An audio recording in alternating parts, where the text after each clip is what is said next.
उत्तर प्रदेश में तो ऑलरेडी दिखने को मिल रहा है जिस तरह हाईवेज बन गए हैं, और वो मतलब जो इकोनॉमिक एक्टिविटी पिकअप हुई है उत्तर प्रदेश में, पहले तो देखने को नहीं मिलता था, लेकिन अब वो हाईवेज की वजह से, मतलब जैसे लखनऊ है, मुझे तो प्लेन लेके जाने का मन ही नहीं करता है, that those highways are so beautiful, सीधा वहाँ पे, और देखते देखते साइड में इकोनॉमिक एक्टिविटी पिकअप हो जाती है। मैं आपको बताता हूँ, उत्तर प्रदेश में मैं 3 लाख करोड़ के रोड बना रहा हूँ, 1.25 लाख करोड़ के बन गए, 1 लाख करोड़ के प्रोसेस में है, और नए 1 लाख करोड़ के मंजूर कर रहा हूँ। पूरा उत्तर प्रदेश बदल गया जी। आप कहीं भी उत्तर प्रदेश में किसी भी डिस्ट्रिक्ट में हो, किसी को भी पूछो, वो बताएंगे रोड कितने अच्छे बनाए, गंगा पर ब्रिज कितने अच्छे बने, यमुना पर कितने अच्छे ब्रिज बने, सब जगह आपको अच्छे देखने को मिलेगा। ये जो बीमारू प्रदेश करके एक बड़ा ही गंदा टाइटल दिया जाता था इन राज्यों के लिए, उत्तर प्रदेश उसमें भी गिना जाता था, लेकिन अब वहाँ पे सिनेरियो बदल रहा है। बिहार का क्या कर? सेम बिहार का, मैं गंगा पर 7 पुल बना रहा हूँ। पर वो पुल गिर रहे हैं, वो जो पुराना वाला जो पुल हमारा, कितनी बारी गिर, हमारा नहीं था। हाँ। वो बिहार स्टेट गवर्नमेंट का पुल पीडब्ल्यू बना रही थी। प्रॉब्लम है, आप दूसरे के बिल हमारे नाम पर मत फाड़िए। सब लोग आपके पास ही तो आएंगे कि जैसे ही कहीं पे रोड की बात हो रही है या फिर हाईवेज की बात है, गडकरी जी के आप बोलते रहिए कि मेरा नहीं है। कुछ स्टेट हाईवे, कुछ नेशनल हाईवे है, कुछ डिस्ट्रिक्ट हाईवे है, कुछ शहर के है, कुछ डीडीए के रोड है, कुछ म्यूनिसिपल कॉर्पोरेशन के रोड है, कुछ दिल्ली स्टेट गवर्नमेंट के रोड है।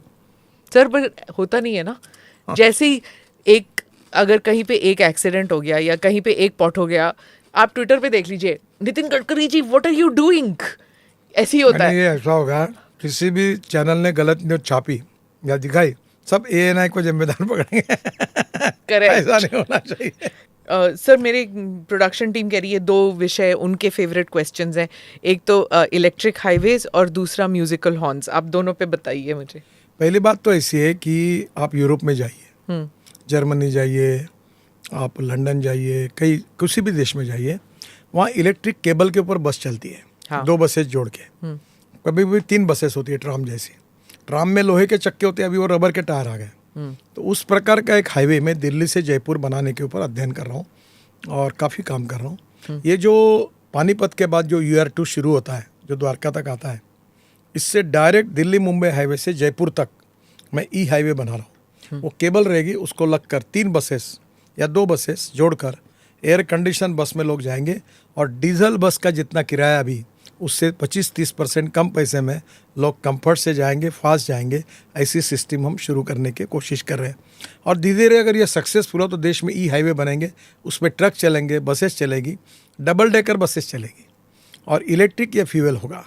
तो निश्चित रूप से आज 120 रुपये का पेट्रोल, 110 रुपये की डीजल, उधर इलेक्ट्रिक केवल 6-7 रुपये की लगेगी। तो बहुत बड़ी पोल्यूशन भी नहीं होगा, इलेक्ट्रिक हमारे देश में भी जनरेट होती है और देश का फायदा होगा। आपके लिए, आपने एनवायरनमेंट का जिक्र किया, तो जब आप ये लैंड खरीदने जाते हैं, हाईवेज के लिए ज़मीन खरीदने जाते हैं, तो हमेशा इट बिकम्स अ प्रॉब्लम। जैसे तमिलनाडु में वो कह रहे हैं कि यहाँ पे हाईवेज आया नहीं, तो आपने कहा कि आपके लोग ज़मीन देने को तैयार नहीं है, it goes into litigation, all kinds of problems happen. तो एक ज़मीन का इशू, दूसरा एनवायरनमेंट मिनिस्ट्री, हमेशा रोड को लेके एनवायरनमेंट मिनिस्ट्री, आप पेड़ काट रहे हैं, इतने पेड़ आपने काट लिया, इतना फॉरेस्ट वेल्थ गया, इतने मंदिर उखाड़ दिए, इतने वाइल्ड लाइफ खराब कर दिया। ये 2 चीज़ों पे आप हमें बताएं। मैं आपको एक अच्छी बात बताता हूँ। एक दक्षिण में फिल्म एक्टर है, विलन का काम करते हैं, सयाजी शिंदे करके, बड़े पॉपुलर है।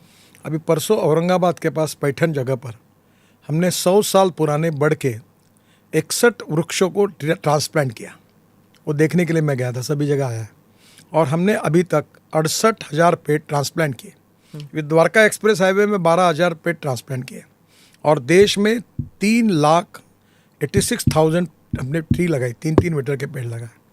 तो हम लोग ये चाहते हैं कि हम लोग पर्यावरण के दृष्टि से पेड़ को लगाएं, तो स्वाभाविक रूप से हम इकोलॉजी एंड एनवायरनमेंट को प्रोटेक्ट करना चाहते हैं।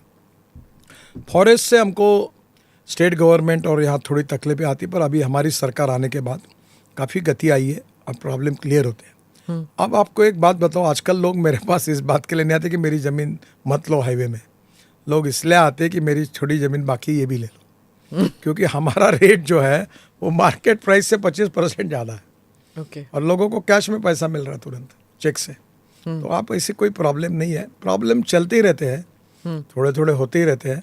पर मैं अक्सर एक बात याद रखता हूँ कि there are some people who convert problems into opportunities and there are some people who convert opportunities into the problems. तो हम प्रॉब्लम्स को स्वीकार के जाते हैं, हमें कोई ज़्यादा अड़चन नहीं। इसीलिए तो हम आज करीब 70-80 हज़ार किलोमीटर रोड का काम पूरा कर सके 8 साल में, 80 हज़ार किलोमीटर। तो ये इसी कारण कि हमको सब बातों की सफलता मिली।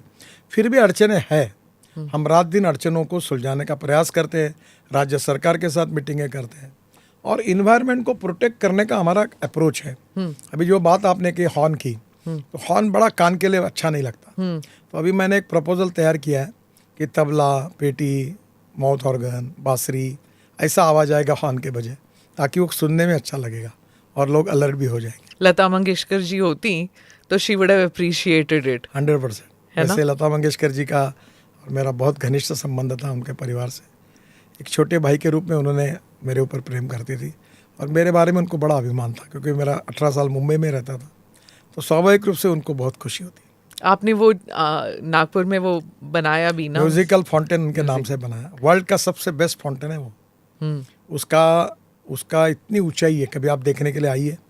अब दूर दूर से लोग आ रहे हैं। उसका संगीत AR रहमान का है, उसकी कमेंट्री अंग्रेजी में अमिताभ बच्चन की, मराठी में नाना पाटेकर की और हिंदी में गुलजार साहब की है। और ये बनाया फ्रेंच आर्किटेक्ट ने डिज़ाइन किया और 5 ऑस्कर विनर है जिनने उसके ऊपर काम किया है। बहुत ही अच्छा है। और उसका नाम अभी लता मंगेशकर जी का हम दे रहे हैं उसको।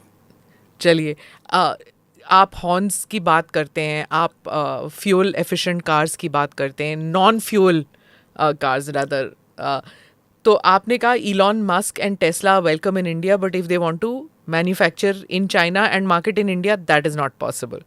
तो what is the scene with Tesla? उनका ऐसा कि वो आए हिंदुस्तान में, फैक्ट्री डाले, हम उनको सहयोग करेंगे, हमारे ऐसे जो जो नियम से कंसेशन है वो उनको मिलेंगे।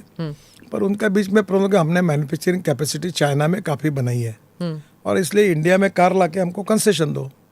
तो हमारे यहाँ ये भाई आप यहाँ मैन्युफैक्चरिंग करोगे तो भी बेनिफिट मिलेगा, वहाँ बना के यहाँ कैसे मिल सकता है। इसलिए उनका स्वागत है, हम चाहते हैं कोई इंडिया में आए। इंडिया, आपको सबसे अच्छी बात बताता हूँ, मैं ऑटोमोबाइल मैन्युफैक्चरिंग में वर्ल्ड में हम 4थे नंबर पे थे, अब हम 3रे नंबर पर आए और जापान 4थे नंबर पर गया। पहले नंबर पर अमेरिका है, दूसरे नंबर पर चाइना है और तीसरे नंबर पर हम आए। और 5 साल के अंदर हमारी इंडस्ट्री का साइज 7.5 लाख करोड़ है और मैं इस विभाग को देखता हूँ, मेरा विश्वास है हम 15 लाख करोड़ की इंडस्ट्री बनेंगे और वर्ल्ड की नंबर 1 मैन्युफैक्चरिंग हब ऑटोमोबाइल का इंडिया बनेगा। और सब वर्ल्ड के प्लांट लगभग हिंदुस्तान में है और पूरा एक्सपोर्ट हिंदुस्तान से होगा। हमने अभी स्क्रैपिंग पॉलिसी लाई, पुराने व्हीकल से aluminium, copper, steel, rubber, plastic सब निकलेगा, उसका रिसाइकलिंग होगा, ऑटोमोबाइल कंपोनेंट के भाव 30% कम होंगे, हम कॉम्पिटिटिव बनेंगे और पूरे वर्ल्ड में हमारा एक्सपोर्ट होगा। और ये इंडस्ट्री है जिसने अभी तक 4.5 करोड़ लोगों को जॉब दिया है। ये इंडस्ट्री है जिसने अभी तक सबसे ज़्यादा GST भारत सरकार और राज्य सरकार को दिया है। हमारे GDP ग्रोथ में सबसे बड़ा कंट्रीब्यूशन है। ये जब दुगनी होगी तो आत्मनिर्भर भारत बनेगा, जो प्रधानमंत्री जी का सपना है, $5 ट्रिलियन की इकोनॉमी और आत्मनिर्भर भारत। ये ऑटोमोबाइल इंडस्ट्री ये सपना पूरा करेगी।